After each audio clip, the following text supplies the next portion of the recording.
Wrap the safety shield around the connection and put the Velcro together.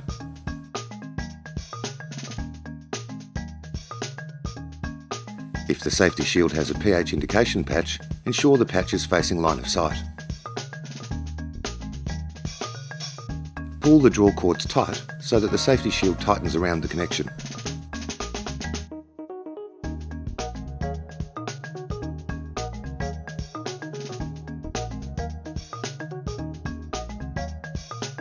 Secure the draw cords using a square knot to ensure the knot tightens if outward pressure from a leak is applied.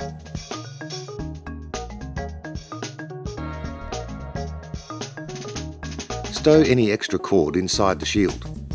Do not cut the extra cord, as this will make reinstallation of the shield difficult.